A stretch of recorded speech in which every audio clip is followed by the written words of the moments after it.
When I got there in 2019, I obviously, candidly, I was a Cowboys hater. It's public news. I hope that changed. I grew up a Cowboys hater. There's the clip out for us.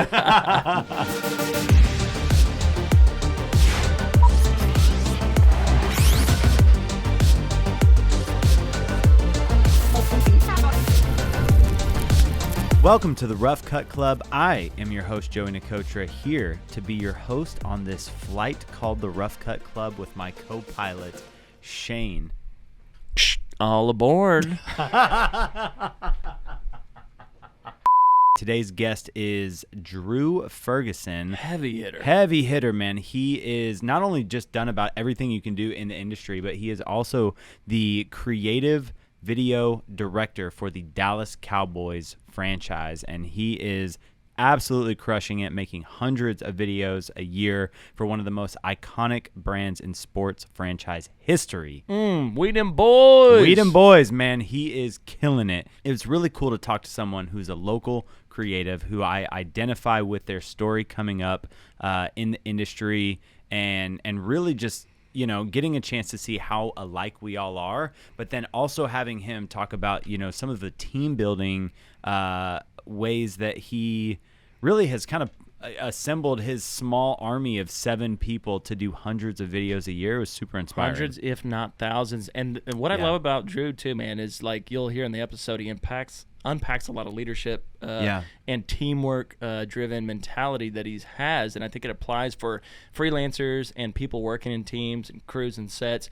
And this guy's humble, dude. Yeah, he's so humble, super and he talks about imposter syndrome. I'm sitting over here geeking out, fanning out, and I'm like, dude, you're it, bro. Yeah. Like, you've done it, Yeah. and you're awesome. So, man, I cannot wait to dive into this. Yes, let's roll it. Roll the tape. Roll the tape. Our guest today, he's worn a lot of hats in the industry. He claims to be a cinematographer, an editor, a colorist. He is also a 7 times Emmy Award winning filmmaker and director of creative video for the Dallas Cowboys. Welcoming to the studio our very newest Rough Cut Club member, Mr. Drew Ferguson. Drew, what's good, brother? How are you? Appreciate it, y'all. Thank you for having me. Yeah, man, excited to get connected. For those that don't know, one of our we actually have a mutual friend. He was on the podcast recently, goes by the name of White T. He had a super awesome episode. If you haven't heard it, you should definitely check it out. But White T, actually, shout out to you, bro, for getting us connected with Drew, man. Got mutual friends, word of mouth, and now we're here in the studio, bro. Excited to dive into your story, man. Yeah, no. Again, thank you guys for having me, and shout out to you. Appreciate you for recommending me. Yeah, how did you actually get connected with him? I always like to know how our mutual friends paths crossed. Random. We met at one of Dak Prescott's galas. So he hosts a gala every year, and I think I'm not even sure what T was covering for the event, but I remember he was kind of a little hesitant on trying to get Dak to do some stuff, and I was like, oh, like I don't care, like I'll go ask him, like what do you want him to do? So we walked over to Dak, and I was like, hey, Dak, can you just stand there for a sec and then let T just kind of push in on it? He had some kind of gimbal setup going. He might have had a Blackmagic, but yeah. And then he got a shot that he needed, and he was like, hey, do you want to connect after? I was like, yeah, absolutely. Like, you never know where we're going to meet again. So, and brought me here. That's so awesome. I always feel like he's one of the most connected dudes like in the entire industry. He's such a sick dude. Dude, we actually had somebody on the podcast actually before we jump into your story. Do you know Braden Figueroa? Yeah. B-Figgy? Yeah. Yeah, he like does a very similar thing to you with the Lakers, and I was like, man, I bet they're connected because y'all are both killing it on social, and y'all do very similar lines of work, so that's awesome, man. Before we jump into it, man, well, actually, let's jump into it, man. Tell me a little bit about your story, kind of how you got into the industry and what you're doing now. Sure. It's like everyone I've ever talked to that is in this industry has gotten in like the weirdest ways, and I'm no different. I feel like my story is kind of unique, but you know, I'm pretty sure we'll share some commonalities. But so I went to college. I went to Texas A&M. They didn't have a film production program per se, but what they did have was 12 Man Athletics, which has produced a lot of Emmy Award winning stuff in sports, especially in the last like probably I want to say even 10 years, last decade or so. I unfortunately was not part of any of those programs. I really didn't pick up a camera until after college. I I'd went to college for aeronautical engineering. Realized quickly I absolutely hated math. I was good at it, made A's and whatnot, but it was just not something I was passionate about. My dad's a pilot. The plan was build planes, he fly them, but quickly lost interest in that. And then I was going to go into, so I was in the Viz program at A&M. And if you guys are familiar with visualization, it's where a lot of people do animation here in Texas. A&M's Viz program is really good. It's where a lot of guys at Pixar get picked up. Quickly found out it's connected to the architecture building. They share a lot of the same classes, a lot more math. So for me, I was like, yeah, I still can't do this. So the next route for me was basically our version of RTF, radio, television, film, which was telecommunications and media studies. So I majored in that, and then I minored in film. So that was kind of my introduction to all of it. I was lucky enough to be a part of 2 internship programs at A&M. Both actually happened during my senior year. So I started, I don't know if I can cuss on this podcast, but run it, bro. Okay. I started doing work with ESPN as an intern. College, director was like, hey, there's this opportunity. I was like, yeah, like, please. Found out I would just be coiling cable, behind a cam op on the floor, basic PA bitch work, bring coffee, make sure people like got what they needed on set. But it was cool, man. It was my first exposure into athletes. It was my first exposure into filming. I did that for a while. And then there was this opportunity with a group that came and talked on my campus to basically intern at the Cannes International Film Festival in France. So I applied and got in, and basically I was kind of doing the same PA work, but for a company out at the festival, and it was sick. I was there for 2 weeks. I went into work every day, kind of doing the same PA work, and then once we were off, the company would give us like tickets to premieres and stuff like that, and it's red carpet there, so you have a black tie, black suit, everything, and it just kind of opened up my world to just everything, to the finance world of it, the distribution world of filmmaking.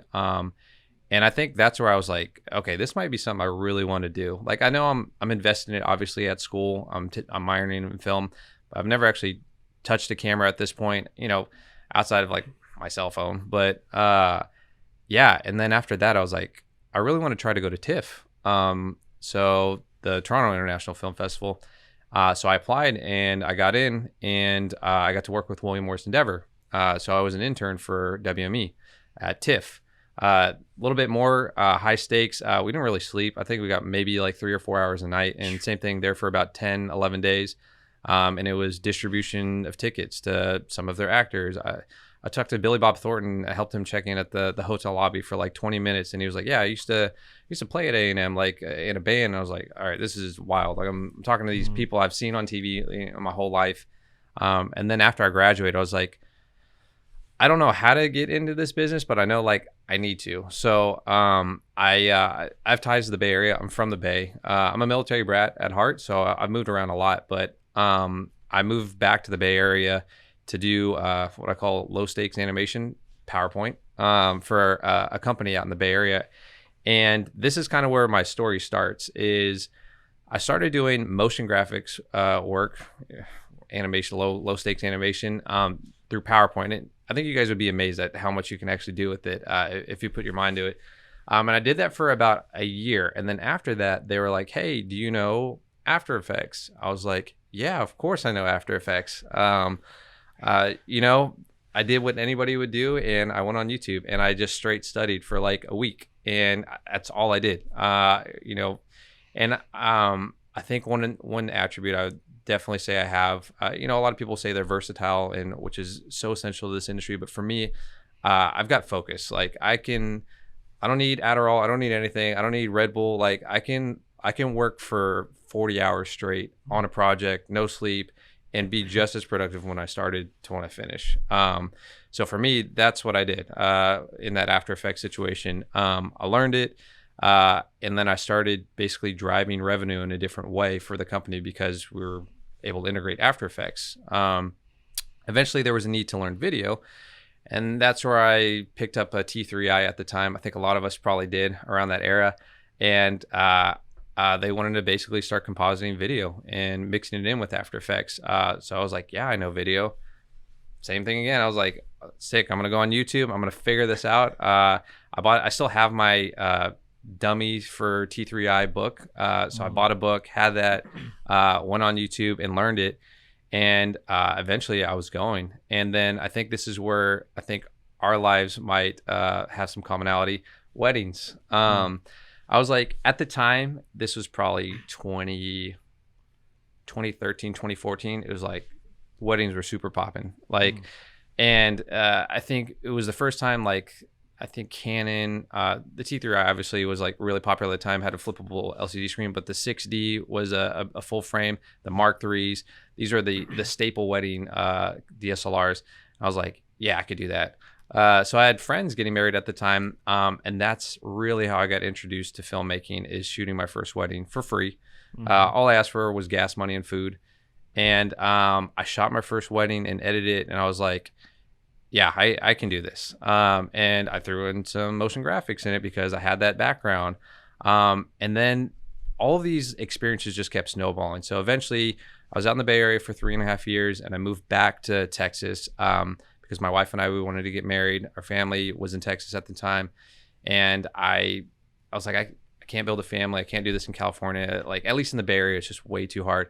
So we moved back to Texas, and I started freelancing. I had a former director from that company in the Bay Area move back to Texas as well, and he was starting up a VR company. Shout out Chris Brickler, Mind VR. These guys are absolutely killing it and changing the landscape for virtual reality for senior citizens and people in homes. And he was like, hey, I got this opportunity if you want to do some DP work in the VR space. I was like, I have no idea. I've never done VR brick, but I'm more than happy to figure it out. And he was like, sweet. So same thing, man, just dove into it, learned it, started stitching together VR work through PT GUI and other applications. And I did that for like a year, and he introduced me to all of his contacts and clients in the Dallas area. So at that point, I'm freelancing and doing kind of my own thing. And then eventually a company was needing graphic design work. And I was like, yeah, of course I know graphic design. Same story. So I was doing freelance work, and then eventually did that graphic design gig for about a year, and was leading a team of 6 of graphic designers after that year. And then eventually opportunity with the Cowboys. I had applied randomly, and I thought it was kind of shoot a game with us on Sunday. You know what I mean? I honestly didn't remember that I applied, but so I applied on Teamwork Online. Shout out Teamwork Online, because it's something anybody that ever DMs me, I'm like, go check out Teamwork. You never know what's going to pop up there. And I heard back from the director there, Scott Purcell, one of the nicest guys I ever met in my life. 3 simple questions. Didn't even say who he was. It was like, hey, what are you doing? How much you making? Do you want to come on site for an interview? Didn't even say who he was. I was like, I'm not sure if this is a scam or not, but I'm gonna, this guy seems pretty direct. I'm not gonna kind of beat around the bush. I'm just gonna be direct too. I was like, hey, my name is Drew Ferguson. I'm making X amount of money. Would love to come on site for an interview. Next thing I know, responds back, and we set up an interview, and I'm there at the headquarters for an on-site interview with Scott. And he was basically informing me that the position I had applied for was actually for another department that he's not even managing. It's a department called Corporate Partnerships. And I don't know how familiar you guys are with corporate partnerships, but it's becoming a giant department for a lot of teams now, because it's revenue based. It's basically it's client facing, obviously, because they're managing the contractual assets of their partners that are signing on board. So Scott was saying that they were basically looking for a person that kind of knew motion graphics, new graphic design, new video, basically that could run a small team. There was an intern at the time, and kind of start driving revenue for this department that is starting to utilize video in their everyday work, especially as they're selling assets to new clients. So I was like, yeah, I could totally do that. So that interview went great, and then I didn't hear back for like 2 months. And I was like, maybe they hired somebody, I don't know. And then I got an email back saying, hey, the sponsorship department would like to hear from you. So I was like, sweet. Went for an on-site interview again, met with 2 people in the sponsorship department, and it was fantastic. It was probably one of the best interviews. I think I live with constant imposter syndrome, like a lot of us. And at the time, I would have said, like, I don't know if I did really well, but knowing how it went down, I'm like, okay, I did a good job.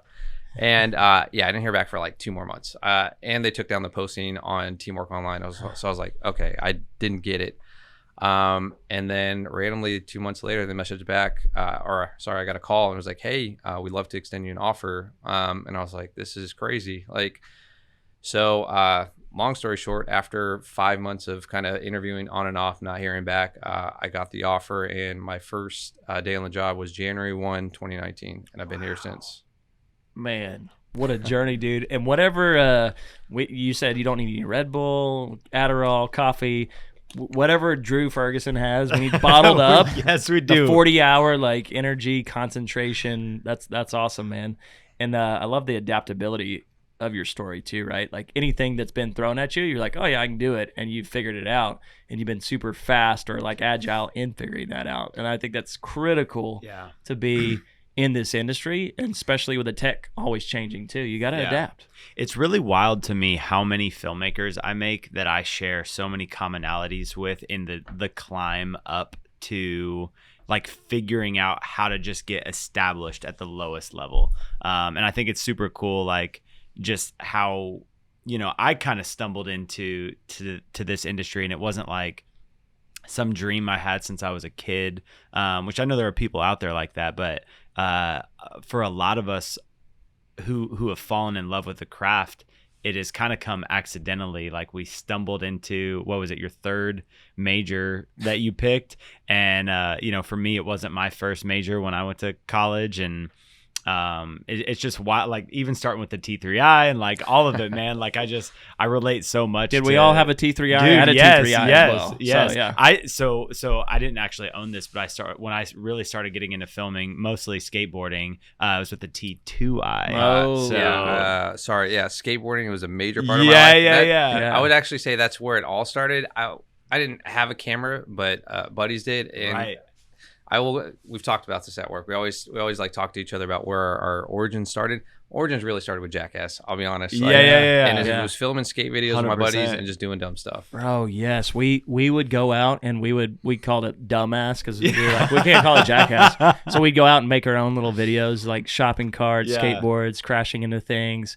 I got to find some of that footage, man. It'd probably be horrible to watch, but that's awesome, dude. And then you guys both 100%, I guess y'all skated. I was the guy with the camera filming the skateboarders, and you guys were the guys actually skating. But skateboarding is just such a natural pathway into filmmaking, because you grow up around making videos and like then it's just like it's an independent sport. And to me, filmmaking, it's a team sport, but in whatever you're pursuing, like it's an independent sport from a talent standpoint. Like as a DP, I feel like me being a DP is its own independent sport, but I do have to learn how to work with a team as a DP to lead a team to create everything that we want to create. But I just love, from a talent standpoint, developing my skill as a DP. And I think a lot of that came from skateboarding, where it was all on me, and I had to, my talent only went as far as I was able to,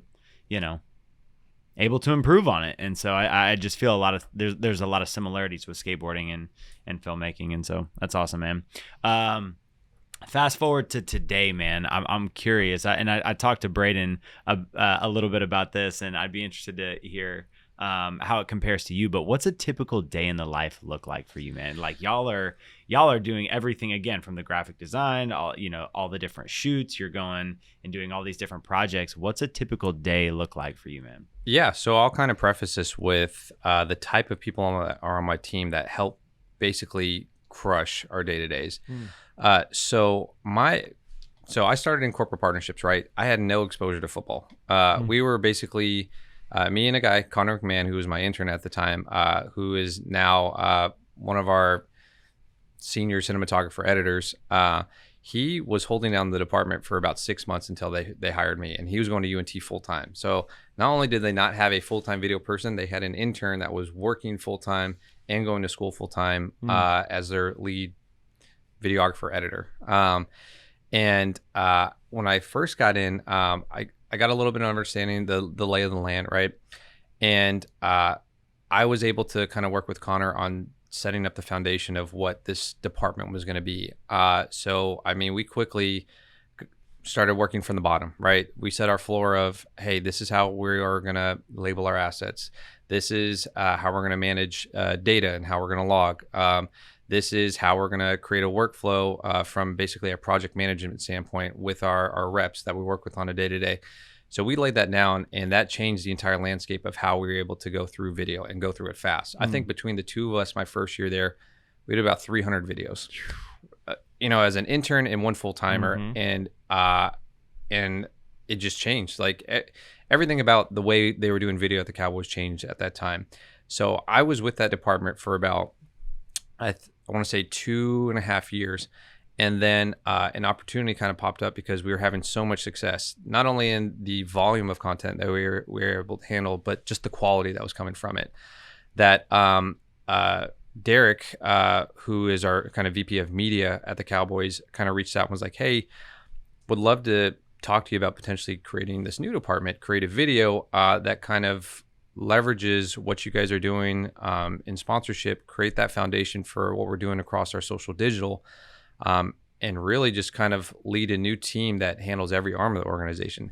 Now I effectively look at our team as an in-house agency. We don't only service corporate partnerships and all of our partners. We're servicing football ops. We're going all the home and away games. We're doing all this stuff for Cowboys cheerleaders. We're doing all the stuff for DCM, for our Jerry Jones ancillary companies like ProStar Energy, marketing. Like, it doesn't matter. Like we have a name attached to it. So to basically do and service all that in like an agency, you would kind of need a division of basically all different types of people: graphic designers, motion graphic artists, DPs, creative directors. I have 7 people on my team to service all of that. So the kind of people I need are people that know what I know and can do it all. So the type of people that I hire and the type of people that are on my team can do motion graphics, they can do graphic design, they can do videography at a minimum, and are learning cinematography if they're not already cinematographers and DPs themselves. And to be honest, we're still all learning together. I mean, we're all like, lighting is probably an ever-going thing that everybody is trying to figure out and learn. Same thing with audio. Like, I feel like DP work is insanely hard to begin with, but learning lenses, learning depth, like all that's really fun. It's lighting and audio that's extremely challenging and changes with your environment. So to do our day-to-day, to bring us back, requires somebody that really understands how to do all of that, because we just never know what's going to happen. And we're servicing all these different arms that all have different needs. And not only that, like, we're doing all types of genres of content. So we're doing quick social media flips. We're doing motion graphic design stuff for our platforms. We're doing long form documentaries. We're doing miniseries. We're doing national commercial spots, hype videos. Like, it's everything. So in the off season, we do a lot of pre-production. We're trying to figure out what are our long-term docs, what are our long-form docs, what are our miniseries, what conferences are we trying to go to from a just self-betterment perspective. And then once draft hits in April is when it's kind of go time and we're back in the speed of things. But I would say, like, if you want to clock us in the off season right now, what our normal date it is, every week we do a stand-up on Mondays, and it's just to get an idea of what's on the slate for the week. And it's basically me communicating with my team, kind of meeting in a room. Hey, these are the things that are on the table. Who wants to volunteer for what? Because I'm never trying to force people to do projects per se. I'll try to pair people with their skill sets on particular projects and gain an interest. But for me, I want to drive initiative. So I want to actually like work with somebody on a project that has an interest in doing it. Now, of course, just like everybody, we're all doing projects we don't necessarily care about or feel comfortable with, because it's just all part of the process at the end of the day. But at a minimum, everybody should be working on projects that they're passionate about, even if it's not a contractual asset or something that is driving revenue. Like, if it's driving engagement and it's driving growth, like, we're going to do it, and I'm going to help you figure out how to do it. I just need to know what that is for you. So yeah, our day-to-day is, one, meeting up in a stand-up room together, figuring out what we're going to do throughout the week, actively working on the projects throughout the week, and then basically taking on new projects as they come up, whether that's a shoot at a farm 2 hours away because it's a partner deliverable, or that's shooting a highlight video for a guy that's working out in the Ford Center or out on the practice field. It could be anything. And then during the season is just absolute insanity. And I try to use this term with everybody, but you just got to be able to embrace chaos. Like it's just, you can plan as much as you want, but at the end of the day, something's going to come up that's going to change the entire landscape of what we're doing for the day or for the week. So not only are we trying to service all our arms in season, we're also trying to basically keep up with the story of football on a week-to-week basis. So it's extremely challenging, but nobody on my team has quit in the 5 years I've been there. So, I think we have a good thing going culturally, at least. We all love what we do. Yeah, it's so awesome. It sounds like a lot of fun because I feel like there's a lot of variety that you get to do. Am I right there? Like it's from social content to broadcast spots to the mini docs to the full feature. I mean, that's awesome. Let me ask you too, like, so do you interface with, say like, Netflix, they did the quarterback series, right? So like, would your team be the kind of the arm that would interface with an exterior component production company that would come in? Would you assist in that, or like what does that look like? Have y'all done that before? Yeah, that's a great question.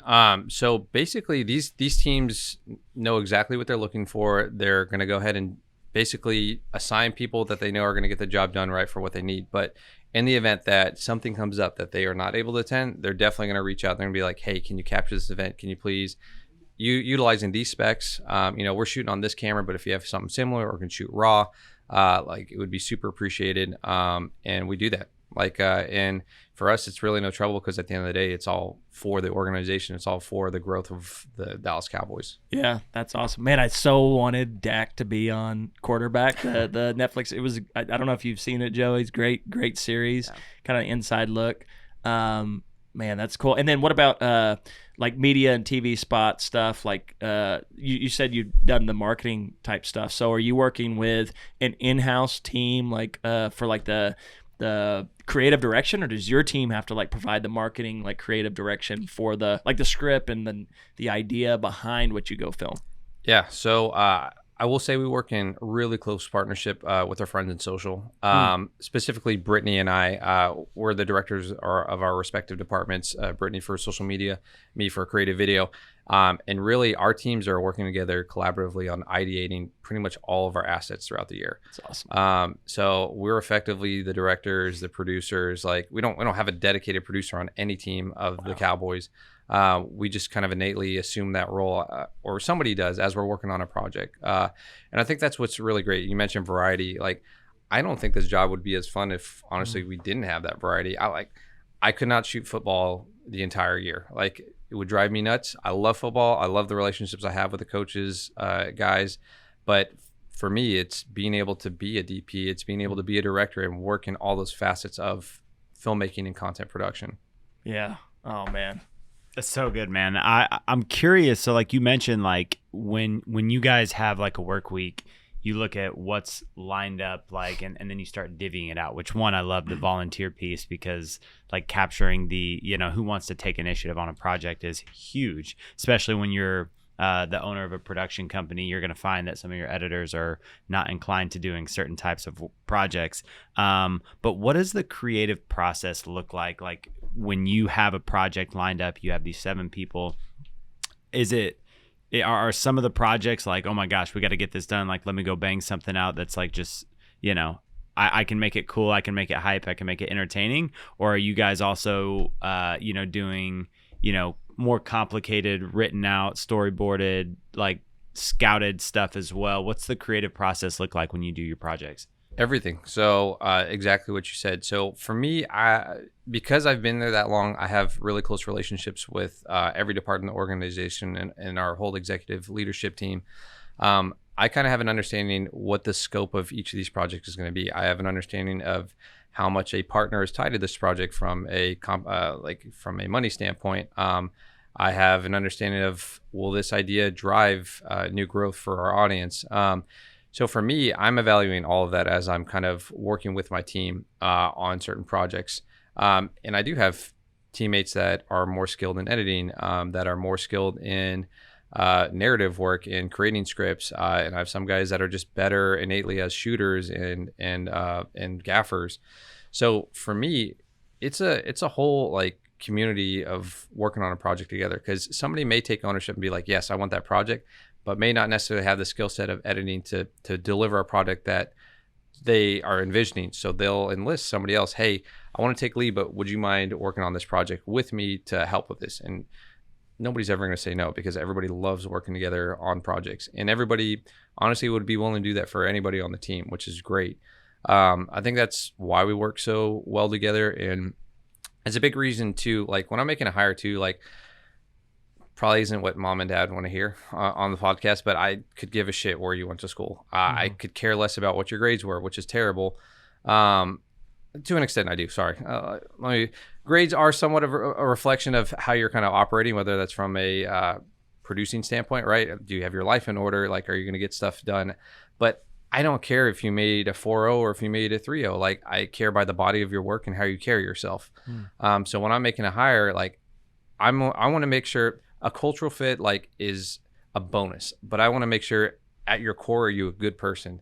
And can I trust you on a project? Do you have the integrity to basically see a project through? And if you mess up, like, will you take ownership? And everybody on my team is like, yeah, I fucked up. Like, and I'm like, that's okay. Like, that is what I'm affording you here, is an opportunity to fail and be okay. Cause I think that's something missing, like in a lot of, like, especially the corporate world. It's like, you can't fail. And for me, I'm like, I learned everything from failure. There's no chance like I'd be as far as I am in my career or as good as I am without having failed a ton.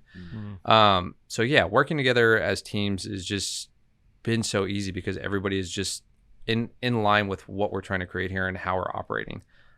So yeah, to kind of go back and answer your question, yeah, like we volunteer for projects that we're passionate about, but we're also helping each other out on projects that somebody else might want to take the initiative on. Yeah, dude, that's so good. I love that. Do you feel like you have a project that has been like the most memorable or most fulfilling to you? Like it's a standout project in your career with them? I've got two, and two different reasons.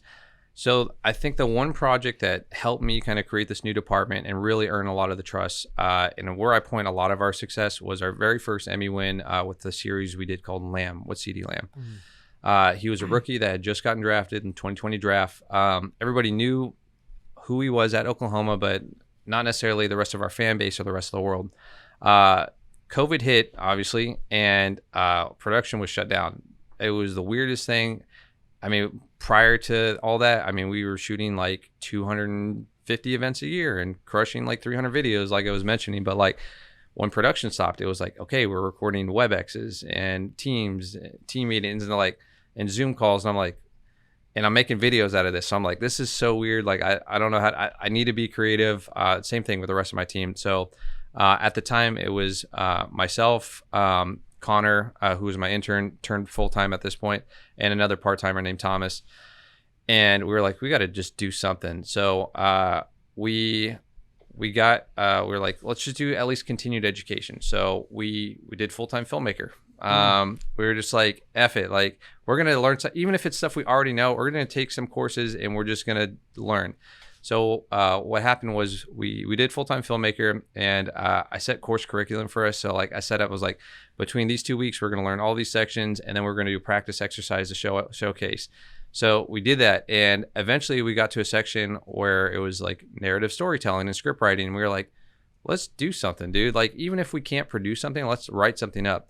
So we did a narrative around CeeDee Lamb and his story, and we got some buy-in, and we were like, let's go out and shoot it. Like, we all understood the risks of COVID and all that.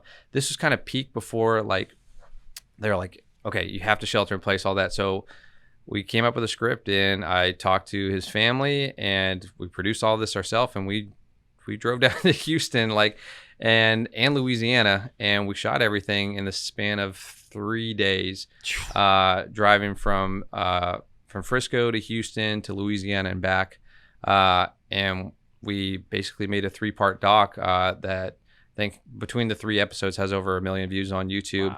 Wow. And it kind of solidified that, like, we were kind of storytellers and filmmakers. And And that project was it was 3 guys. Like, we came up with this idea. We did some continued education, found full-time filmmaker, and we were like, we could do something. And we did it. And we won an Emmy for it. And that changed our whole perspective on filmmaking. And not only that, but that opportunity led to the next one, which I'll talk about in a second. I was just gonna say, like you said, that moment for you changed your whole perspective on filmmaking. Like, elaborate for me on like how you feel like that really impacted the rest of where you were going and how it changed your perspective. Sure. I think prior to that, I would not say I was a great cinematographer at the time when I started at the Cowboys. I could get the job done. I'll say that. In a way that they hadn't previously seen anybody do it before. I think I started off with a A7 III. I think at the time, 2019, it had just come out, and everyone was like, "Oh my God, you can shoot 4K 60 on a gimbal." So I had a Ronin because those had just come out as well. So I was shooting everything on an A7 III and a Ronin, and that was most of my day to day. But it wasn't filmmaking necessarily. It wasn't it was cinematic in a sense, but it didn't have all the properties of proper audio, of cinematography, or like lighting, color grading even. And shout out to I can't even remember the class now, but the guy's Kazi. He's super sick. Yeah, I took his class, me personally, and good. That's how I learned how to do all my color work and how I graded the Lamb series. So it was like that series was just an investment, a personal investment, and a professional investment as well. But after we produced it, we were like, we can make films. Like we're not just people that fly around on Ronins and shoot on A7 IIIs. Like, we can shoot like even on a budget friendly Blackmagic camera that's got B-RAW or 4K ProRes for less than $2,000. Like, we can do this. Like, it's just at this point, like, we just have to get over imposter syndrome to our best of our ability and just go out and do it, and know that if we fail, like, we're going to learn something from it, and if we succeed, like, it's going to afford us new opportunity, and which is the next one I'll talk about. Yeah, that's awesome. So it kind of was like that first step, even in storytelling, right? Where it's just like we feel like we're qualified storytellers that, because before you just shooting like shorter form content, right? So this was kind of your first series that has like a story driven plot to it. That's absolutely awesome. That's awesome, man. I love that, bro. I shared this before on one of the former ones, but I actually applied for the same job that you have with the Dallas Cowboys with the Dallas Mavericks, and it was like my fresh out of school. I like you, I found like a random application and it was just like, well, let me just see what this did. Landed the interview, got like super far in the process, didn't wind up landing the job, and it was probably the right call at that time in my life. But man, the job that you have, I feel like would be a super competitive job. All the, you get to do these cool creative projects. Do you have advice out there for other filmmakers who want to continue and follow in your footsteps and do the same thing that you're doing? Absolutely. And I mentioned this off screen, but for me, like if somebody messaged me like on my DMs, like it may take me a while, but I message everybody back, especially in regards to learning how to do this, because I didn't grow up with a mentor. I don't know if you guys did as well. It seems kind of like we have similar paths. I grew up with people like I respected. I grew up with people I followed on YouTube and stuff like that. But for me, my path was never set for me. I tried to figure it out as I went, and I try to afford people the same opportunity to learn from me based on what I know and my experience. Yeah. So for me, I think at a minimum, like if you want to find out where jobs are in sports and sports cinematography, Teamwork Online is the place to go. Now, it is like any other application pool. Like, you can apply and then you may not hear back. It's just like an Indeed or a LinkedIn post. But at least those are the designated spots for like all major sports teams. I think one thing to just consider, like as you're applying, is like, especially if your interest is just in sports, like that is the smallest part of most of these businesses is sports. Like for us specifically in sports, it's 17 games a year, and that's it. And then we go to off season, and then it's when the bulk of our work starts. It's all of our corporate partnership stuff. It's our national commercial spots. It's our docs. It's our miniseries. Like, it's everything that actually drives business in the off season to get us back into season. So to one, know that it's not going to be sports is something that'll change your perspective, hopefully for the better, like that you will have opportunity in a lot of different facets. But also know that you can't just have video skills. I think I've seen so many crazy talented people online, but like just and that have applied in the sports world as well. But like to do that too, you have to also think from a corporate perspective. And that's the honest truth. Like, especially as you're getting into these industries, like in sports, like it's still very old guard. It's still very corporate forward. So you have to have the soft skills to accommodate that. Like you have to have a good bedside manner. You have to have integrity. Like it sounds like very cliche, simple stuff, but like someone fresh out of college is very different than somebody that's been in that industry for 10 years and has a different perspective on content creation. So like at a minimum, what you owe the company or the sports franchise that you're applying to is your video skill sets. The extra mile that's going to get you through, like your application pool and your phone screens and all that, is your soft skills. So that's definitely something I try to reiterate to anybody that I'm talking to. That's good, man. Would you call yourself a content creator? Yeah, I don't see why not. Okay, sometimes people have like a weird hang up with like that word, and they're like, "Nah, I'm a cinematographer. I'm not a content creator." But I feel like you do a combination of like creating content, but telling, Emmy award winning stories. And so I didn't know, like if you felt a way about it or if you would identify with that. Well, and I feel like the term has changed, right? So it sounds like we were starting out around the same time. I started my company in 2010, very similar, and we were like getting married to the term content creators. Yeah, like that was something we were driving behind, because it was like, oh, we create all kinds of content for corporate, commercial, sports, whatever it is.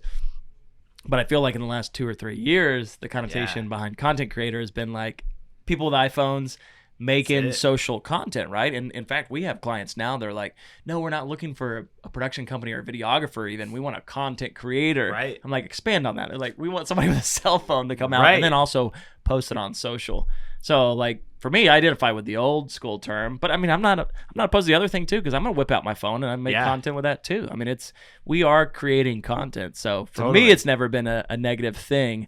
But it is a new job opportunity. Yeah, I just didn't know how it played into like, how you identified with how you do your job from day to day. The way I look at it is, for me, and part of who I am innately is just a continued learner. Like complacency is just not like a word like in my book. Like I'm always trying to just get better. I'm never trying to compete with anybody except myself. I'm just trying to make sure that I'm better than I was last time. So as I view content creation, I'm like, the way that media has shifted even in the last like 3-4 years, like I need to adapt and I need to try to figure out how to cut content in that way, because that's what's going to drive business, or that's what's going to drive engagement or new opportunity. Like I can't just look at it as like I have traditional film background and that's what's going to get me by, because it's ever evolving, it's ever changing in the media space. So for me, I'm just like, if it means that I need to change my focus and start cutting content in 9:16 in addition to 16:9, I'm going to do it, because that's what media is calling for right now. And I may not agree with it, from a personal standpoint, but from a business and professional standpoint, like that's just something that I got to work through. And most people I think have to accept. Like for me, if you looked at my IG prior to this last season, I didn't really post much. I'm a social recluse. To be honest, I don't like posting my work. Like for me, I don't like showboating or anything like that, which is why I think this last year I made a conscious effort to, if I'm going to post content, I like want to offer like actual information. Like how do you get in the industry? Or if I'm posting a clip, like I want to actually offer the information of what was shot. Like, and I'll post like hashtags like film FAQ or gear FAQ, so people know exactly what I shot with, and I'll answer any question in the comments as far as it goes with coloring or editing. Like I just wanted to add value and not just a surface level like this is sick. That's so good. I respect that. I'm also a very social recluse, but I love the fact that you go the extra mile of education, information, and probably why you even agreed to be on the podcast, because that's what drives this ship of the Rough Cut Club is, not only the networking, just getting to share war stories together, but getting to, help impact the future gen or current gen careers. Speaking of war stories, I got to drop this in. I was on Instagram checking out stuff, and I saw that you recolored a scene from Saving Private Ryan. Yeah. And in fact, so Joey and I, we did a episode, I don't know, 3 or 4 podcasts ago about, the films that forged us. And Saving Private Ryan was one of mine. So, Same. yeah, so you have that same love. What did you like so much about Saving Private Ryan? Why did it make an impact on you? I want to say, what did I watch that when I was like 9, maybe 9 or 10. And I'm an only child, so for me, I'm somewhat just attached to my folks in a way because I never had a brother or sister. I didn't have cousins growing up in the area either. So like they didn't care if like I watched a rated R movie, like as long as I was just talking about it with them and whatnot, like it was cool. For me, it just opened my, I think, perspective into what kind of cinematography was at the time. I didn't know like what the term was, but I was like, this is different. Like everything about this movie is way different than anything I've seen. Obviously 9 years and I hadn't seen a lot, but I'm like, this is, and even to this day, I'm like, this movie is still different. Like still stands out. Yeah. It is crazy. That I mean, intro scene, bro, it just rocks you, dude. Which is why I wanted to pay homage to it a little bit, but and even more recently, All Quiet, which is so good. Probably one of the best movies I've watched in the last 5 years. Have you watched that yet? I told you haven't. It's on your list. It's on my list. He's brought it up like 5 or 6 times on the podcast. I had to watch it in like 5 different settings because I have 2 under 2, and so like she didn't understand what I'm watching, so I'd watch like 30, 45 minutes. But I really want to go back and watch it in its entirety. But it's at 3 hour, 2.5 something. I want to say it's about 2.5, but so good from a DP standpoint. It's just like it's why it won. Yeah, man. Yeah. Storytelling too. I know it's a remake, but gosh, dude, it's the knife scene. Yeah. And I don't want to spoil things, but doesn't it remind that it Saving Private Ryan? Yeah. I was like, dude, and it's just so real and that's why I loved Saving Private Ryan. It was that perspective change of like, it's beautiful cinematography, but it was so real. And my grandfather was in World War II, and he'd tell you stories, but it was like the first time I could really visualize. There's a lot of like war films before that, but it was just so intense. Yeah, that you really felt like you were on the beach with them, man. Yeah, and the POV shots from the the Germans targeting the Americans. It was just like a lot of psychological aspects that went into that film. Thus, the knife scene. Yeah, lots of psychological thought into that story scene, and then same thing with the All Is Quiet on the Western Front.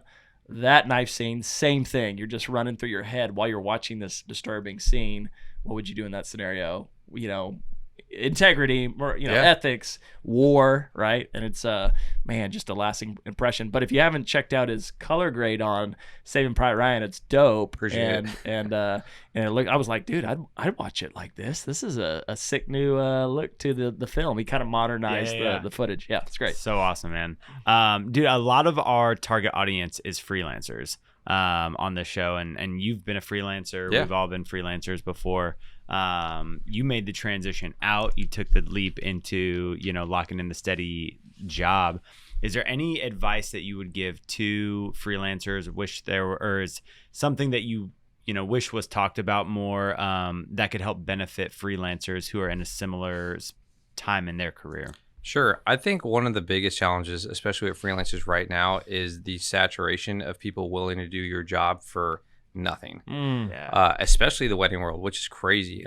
Me and a buddy of mine, we were just curious what wedding rates were going right now, and I'm just like, somebody's willing to do a 3 to 5 minute like highlight video and have coverage of the full day for like $1,900. I'm like, $1,900? Like, please know your self-worth. Like, I know people want to do it for cheaper, but I'm like, this is driving like a hole in the industry. But as a freelancer, I think honestly, this can translate to any role. I think one of the things I just found out after I think failing is that there are no rules like to freelancing. Like, you are free to do whatever you want. Like, and there's not anything really to stop you except yourself.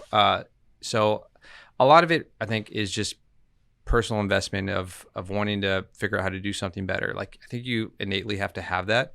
But even let's just say, for example, you're trying to break into the sports world, but you don't know how. Like you've tried applying through Teamwork Online, it's not working. You try DMing like most freelancers do. It's just straight up DM, see if you can shoot an event for free or not. A route you might want to take is DM an athlete's foundation.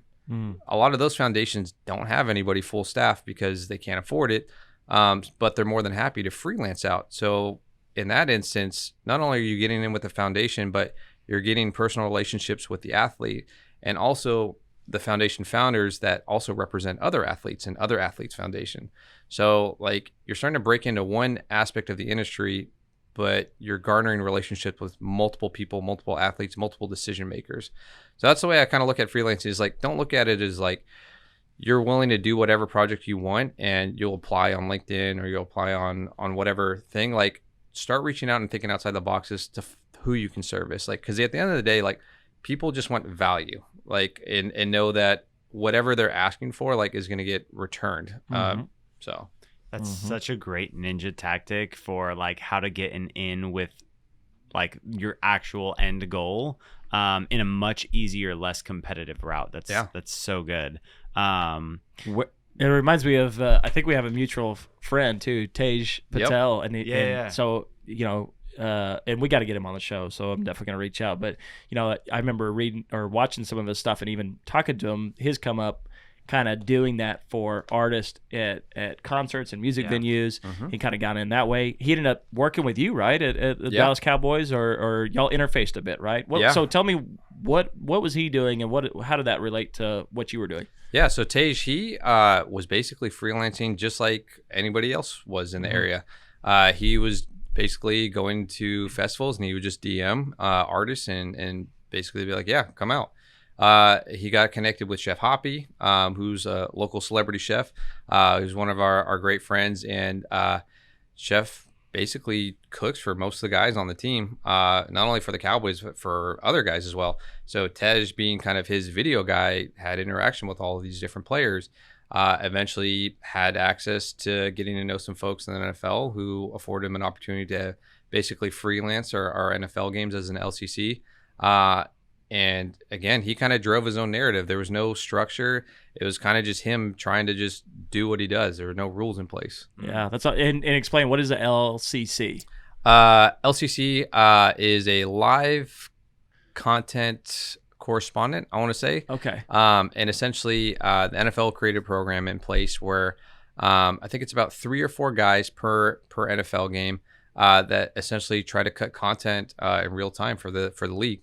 So they'll service both teams. There's no teams per se for the NFL, right? So they have guys dedicated all over the stadium to shooting different things, whether it's on cell phone, getting player reactions after a game, getting tunnel runouts on a cinema camera.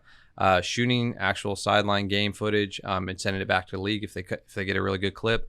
But it's a really unique program and honestly a great way to break into the sports cinematography industry. But it is obviously a heavily applicant pool. Yeah, I love even Tej's story, how he went through another creative inlet, right, through the chef into the NFL. And so my wife and I, we were like scrolling Instagram. And so Tej worked for us back in the day doing some editing and camera work.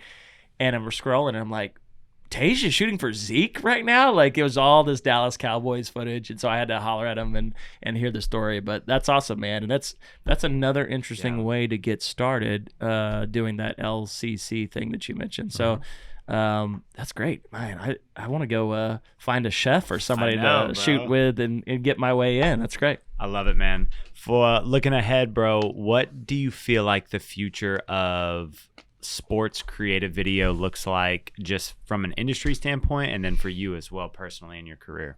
Sure. I think those are the problems we're trying to solve every day. Whether it's what you guys see on my IG, I'm always trying to figure out a way to differentiate the Cowboys content from other teams. But also just trying to figure out how to integrate cinematography in sports. Like I still want to do filmmaking, like with everything that I do, especially outside of like the football part. Like we still have to for a lot of our business, but for me, I'm just constantly learning and trying to figure out how to integrate, whether it's music video transitions. How do I work that in a way that is conducive to storytelling and not just a gimmick or an effect. Right. So for me, like I'm always trying to figure out who's leading those verticals, across the content industry, whether it's color, whether it's music videos or whatnot, and how can I learn from that and integrate it into our storytelling. And it's a challenge, like, because there's no guidelines for any of this, right? Like I mentioned earlier, like you're just kind of trying to figure it out on your own and hopefully do it in a way that's different from everybody else. So Speaking about different, I just gotta pop this in because I feel like, and I don't know, maybe we're talking to part of the wave that made all this happen. But going back and watching sports content, like I'm a football fan. I played sports. I've watched sports, but to be real, a lot of it was just broadcast. It wasn't very cinematography, 100%. not storytelling. It was, but it was entertaining because we enjoyed the sport. But dude, right around probably 2018, 19, we saw this wave of like. I mean, even in talking about like when they introduced the touchdown cam with the cinematic, DSLR, like soft shallow I was gonna focus. bring that up. That blew my mind when they started introducing that. We're like, that's one of our guys out there. You know what I mean? It's like it's a A7S3 wedding cinematographer. Yeah. Is it what? It was I think a Seahawks game. Yeah. We all saw it. Yeah. But man, I mad respect because I love the content that Dallas Cowboys puts out, and I feel like even sports in general across the board now is starting to develop like a very cinematic and story forward, and you have to adapt, right? So Exactly. I feel I don't know if I'm wrong, but would you agree? Do you think it's around that 2018-19? Did you start this wave, Drew? Were you responsible for it? I hope I'm part of it. I hope, but I would agree, man. When I got there in 2019, I obviously. Candidly, I was a Cowboys hater. I grew up, it's public news. I hope that changed. I grew up a Cowboys hater. There's the clip out for us. not knowing why at all, just because everybody is doing it. I grew up a Vikings fan, but when I got the job, obviously, like I learned about the entire history of the franchise, just the way that we're treated by our supporting staff, by the executive team, the family. Like it's different. Like so there's a huge appreciation for the franchise and what they've afforded us as a creative team to have, like from a gear standpoint, from an opportunity standpoint, like, and I'll forever be in debt for that. But yeah, no, like it all changed when I got there in 2019. Like I said, with the introduction of the A7 III, like just movement, right? Like before it was really stationary stuff. You talk about broadcast, like the A7 like afforded new ways of capturing content, whether it's player arrivals, arriving with their jewelry and stuff like that, and being able to slow it down and ramp. Like speed ramping was not really a thing. I think prior to like 2018, 2019, like some people were doing it, but like then you were getting speed ramping with like motion blur added in After Effects. You know what I mean? Twixtor was a thing back in the day, but it's like now you could just do it like in cam, and it was just like, all right, this is crazy. Man, that's awesome, dude. Man, I love hearing other filmmakers, especially local, who are doing stuff like this and creating new opportunities, who are carving new ground for other filmmakers to come after them and just shaking the industry up a little bit, bro. And if you haven't checked out Drew's work, it is truly phenomenal, and hats off to you just from one filmmaker to another, man. Your work is super, super solid, and we appreciate having you on the show. Before we wrap you out of here, though, we got 3 questions we'd like to ask every guest, man. If you could go back in time and do it all again differently, what's one thing you would change in your career? Damn, that's kind of heavy. I think one thing, like, and I'm still kind of struggling with it, honestly, is just really confirming and understanding your worth. Like I think it's a reason why a lot of people get stuck at one spot is because they don't feel like they're valued enough, or they're worthy enough to jump to a new position or leave something behind to start something new. Because to be honest, like at the end of the day, I think for anybody, the end goal is to be your own boss, right? Like, I'm enjoying my time right now. I have no intentions on leaving anytime soon, but at the end of the day, like I would love to have my own schedule. So I have 2 kids, so, and a wife. Like I would love to just be able to travel with them and do the things that I want to do on my own time.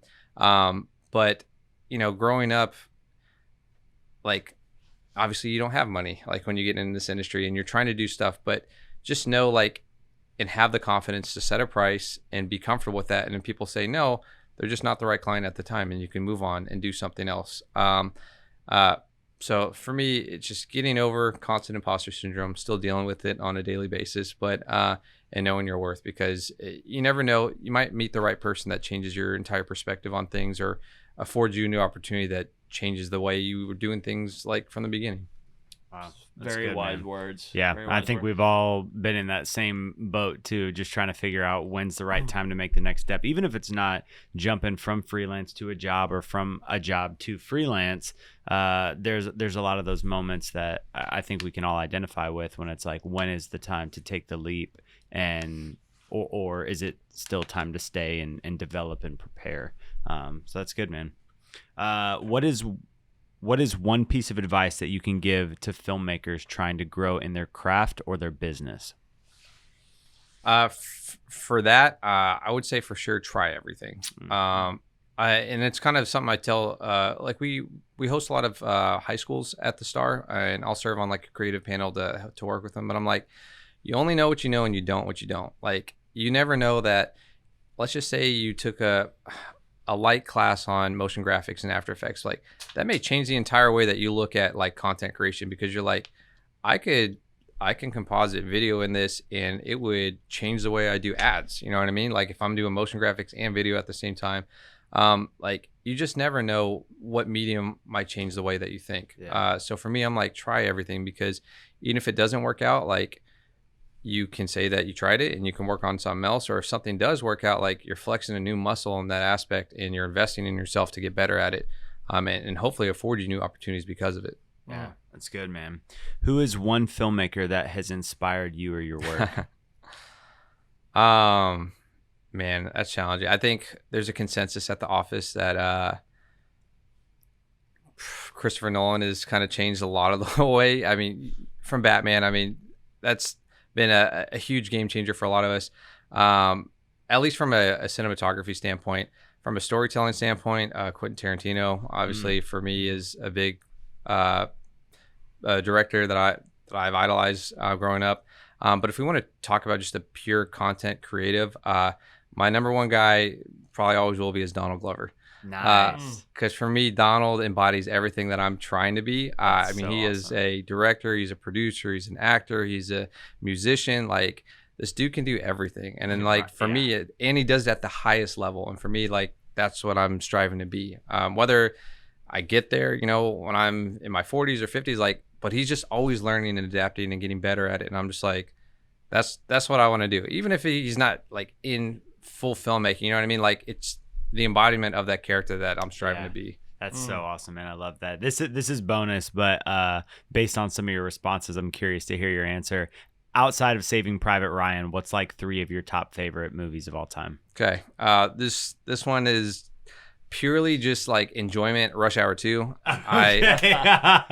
There's nothing, like, cinematically great about the film, but Jackie Chan and Chris Tucker at their Hilarious. peak, So awesome. just incredible. Like, I don't know how else to describe it. Man, this is tough. I don't know if I'll say if any of these are, like, in any particular order. Sure. But I did just watch Dune 2.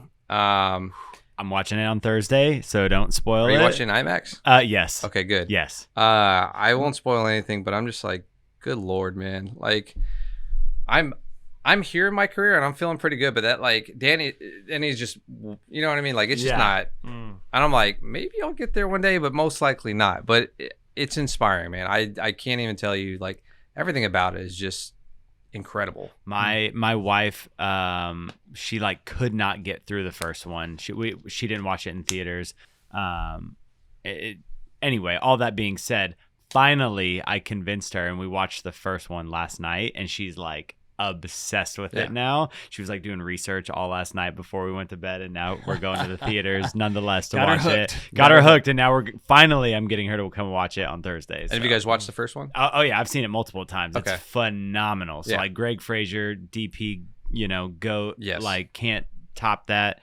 And he's just at the top of his game right now, like, doing the most iconic, you know, cinematography of all time. And Denis Villeneuve is just, like, he's up there with the Nolans and Blade Runner. Like, and, I mean, just absolutely insane. So I'm hyped to see it soon. But give me a third one. A third one? Yeah. We'll go outside of filmmaking and we'll go animation. And probably Into the Spider-Verse. One of the few films I don't typically give 10s for films. For me, I'm like 10 means it's perfect and nothing wrong with it, and like, but for me that's pretty damn close. I think I was just blown away with just the amount of work that goes into something like that. Like, you appreciate it on a much deeper level, especially if you're in filmmaking or motion graphics or animation. You're just like, Jesus Christ, how many people did it take to like just do one scene? Like, I know they worked on the one end scene for 4 years, and I'm like, that's great. 4 years for one end scene. So for me, that's just mastery of your craft and just being a practitioner of the arts and just knowing exactly like that you were meant to do that. Like, I appreciate that on so many different levels.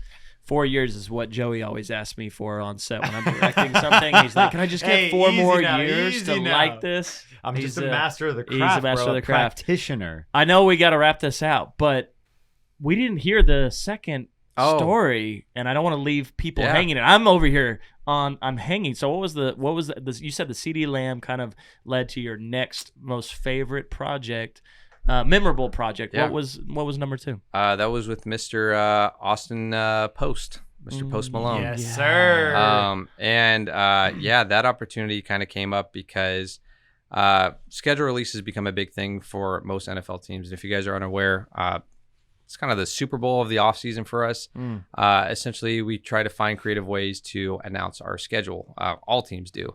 And I think that year really, I don't want to say changed the landscape of it, but definitely made it more competitive between teams. It was the first year the Cowboys really engaged on a cinematic type of schedule release.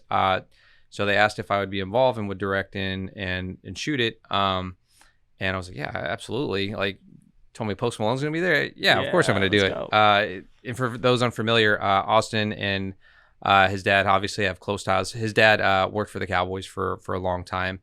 So Austin's been like a fan of the franchise forever and a good family friend for the Joneses. But yeah, we had come up with this wild script. Ben Fallon, he wrote the script where Post was going to come as the postman and deliver the schedule. And along the way, he would be met with many challenges trying to get to Jerry Jones.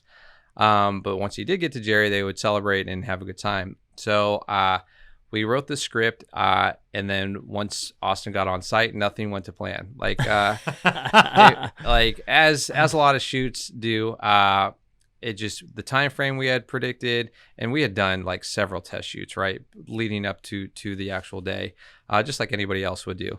We had went through pre-production, 20 times. We were like, we got this. And then once we got on set, it was just like, we shot all out of order because of just the timing of how it was working with different people involved. And we just had to make do with what we had. But it challenged me on all aspects of filmmaking. It challenged me as a director to just be professional and calm under all those different conditions, but also fun to like create energy for like once Post delivered the schedule release to Jerry, they played beer pong in Jerry's office, and it's just crazy music video cinematic sequence. We had to take it off YouTube because of we only had I think 2-year license on the song Wow, which is what we used. But if you go to Dallas Cowboys website, you can watch it, and it's just pure craziness. We had them, doing schedule release like paper dollar off the stand of where Jerry's office is onto Dak and Zeke at the bottom of the stairwell. Like, it's just absolutely absurd. But it changed like the way I viewed I think relationships in general with everybody. It's just like, I met Post and I'm like, this guy's just a dude. Like, he is here for all the right reasons, super nice on set, and is just a professional at his core. And I'm like, and I'm working with Jerry and I'm getting them to like throw ping pong balls into red Solo cups, and I'm like, and getting Jerry to swat it when Post is trying to bounce one in. I'm like, this is crazy. Like, 3 years ago I was just freelancing in the area, you know what I mean? And like, I'm at this point in my life, like it's one of the situations where like you prayed for where you're at, so don't forget it. So good. I always frequently remind myself that I'm currently living a life that I once prayed for. And it's like such a good reminder just to be grateful for the season that you're in, because we're always wishing to be in the next season, and like we're always looking ahead at like where we want to go, and we're not stopping to think that 3 to 5 years ago, like I never, dreamt to even be doing, the projects that I'm doing today or living the life that I'm living today. And so it's a good reminder, man. Gratitude first. Drew, how can people connect with you, man, if they want to get in touch? Appreciate it. Easiest way to get in touch, especially on a personal level, is just DM me on IG. I check every DM. I will always respond back. May take me a while, but I promise I will get back to you. On a professional level, hit me up on LinkedIn. It's really easy to find me. For both of these tags, I am Drew Ferguson. Should pop up. SEO is pretty solid at this point. And then if you want to email me, it's the same thing. I am drewferguson@gmail.com. Drew, man, it has been an absolute pleasure just to get to know you, your story, and hear about what you're doing in the industry, man. And we appreciate just dropping gems and the wisdom that you've given to other filmmakers who may be interested in doing what you're doing, or just able to pull little pieces out and apply it to their own career and where they're going, man. So we appreciate you just donating time to be on the pod today, man. No, appreciate it. Thank you guys for having me. Well, man, this has been a freaking great episode. Definitely one you want to go back and re-listen to just to pull little pieces out from. But if you're still with us, thanks for hanging with us and joining us for Drew Ferguson's episode. We'll see you next time on the Rough Cut Club.